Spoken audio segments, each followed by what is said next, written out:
Difficult yet much needed discussion on domestic violence this afternoon on the show. This is not the end. We're having a telethon on Saturday. Please join us 3 to 5 p.m. The Tagalog or English portion will be from 4:30 to 5 p.m. Meanwhile, as I promised earlier, we've been showing you interviews with some of the survivors. Here's another one we may learn from their story.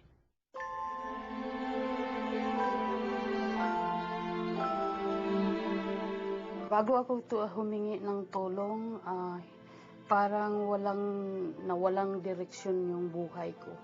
At saka minsan nagtangka akong mag-suicide.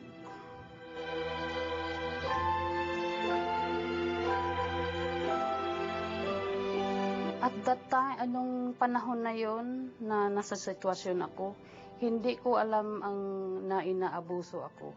Kasi ang nalalaman ko sa atin, ang pagiging pag-aasawa yung kasama na yon, yung bugbog, away, yon ang pagkakaintindi ko. Dahil parang nagiging normal sa akin yun kasi para araw-araw na ginagawa sa akin yun. At saka lalo na sa pamilya ko may sinasabihan akong huwag kang mag-divorce.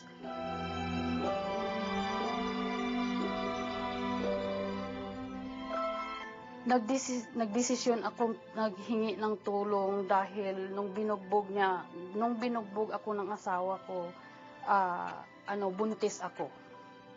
So, kailangan kong ipagtanggol yung anak ko sa tiyan ko at saka so the medical social worker at Kaiser permanently took over. They call 911.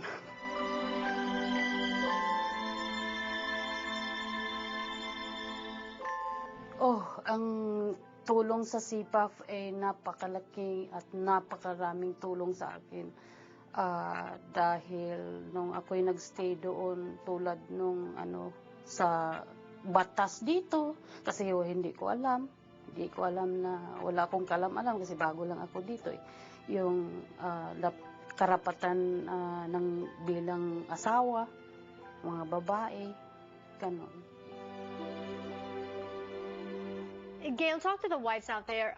To what extent should they be submissive? Yung pagka ganun, inaabuso ka na, is that a normal family life? No, Janelle, it's not normal. I mean, submissive, I guess it's a very, just from the term of it, a lot of people will say submissive. Oh no, what does that mean? I'm abused or anything or something like that. But I think that what we need to be looking at is how is your spouse treating you? Is it with respect? You can be submissive, but maybe it's because you want to, not because you're obligated to or you're required to. And if you don't, is there a threat of violence? Because if you don't follow or if you don't do those things, because usually domestic violence is really about the threat of the use of power over someone else. All right. I guess that's the biggest takeaway. Obviously, 30 minutes is always not enough to talk about as big an issue as this. But thank you so much for joining us today and sharing your expertise with us. Thank you. We're going to have more discussions on Saturday, because on Saturday, we're going to have a telethon to raise awareness about domestic violence. You've been hearing CPAF. CPAF stands for Center for the Pacific Asian Families.